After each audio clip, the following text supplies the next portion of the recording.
দিনটা ছিল 1941 সনের সেই ঝড়ঝড় অথচ মুখ 7ই আগস্ট, যার বাংলা নাম 22শে শ্রাবণ।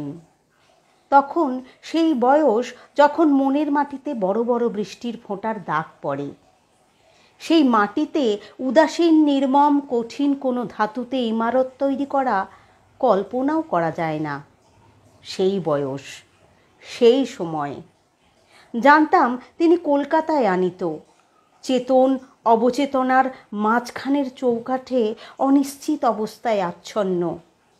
প্রতিদিন তার স্বাস্থ্য সমাচার সংক্রান্ত পত্রিকা বের হয়, আর তার ওপর তখন হুমড়ি খেয়ে পড়ি আমরা, যারা দূরবাসী আচার্য দ্রোণের একলব্য শ্রেণীর।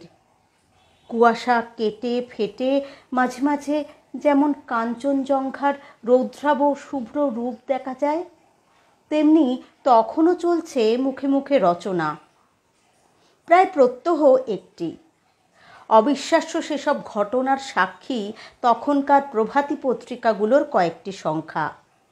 আর অজ্ঞাত অগণিত আমরা তখনও কি প্রত্যাশা করছি না যে পরমাশ্চর্য কোনো প্রত্যাবর্তন ঘটবে, কিংবা সত্যবানের মতো তাঁরও প্রাণ প্রত্যর্পণে বাধ্য হবেন একালের সেই মৃত্যু অধিপতি? জীবন মরণের সীমানা ছাড়িয়ে কম্পিত পায়ে তিনি তো আগেও এসে দাঁড়িয়েছিলেন প্রান্তিক এক বিন্দুতে, কিন্তু ফিরেও তো এসেছিলেন আবার। ইতিহাস কি নিজেকে আবৃত করতে পারে না আবার? পারে হয়তো, করেনি।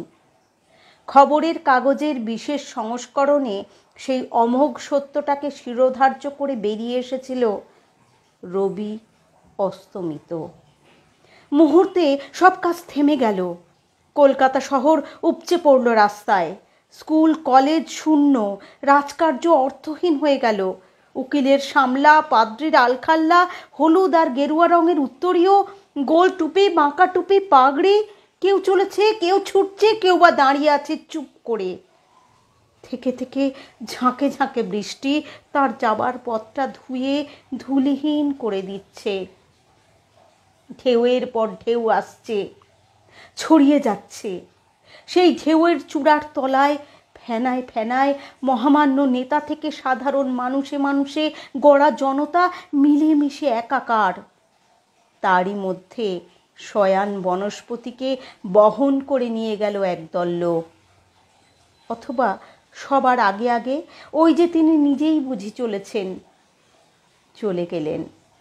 এমন নয় যে অকাল মৃত্যু, এমন নয় যে অপ্রত্যাশিত, তবু সেই মুহূর্তে কঠিন মাটি ফেটে গিয়ে গহ্বর খুলে গেল।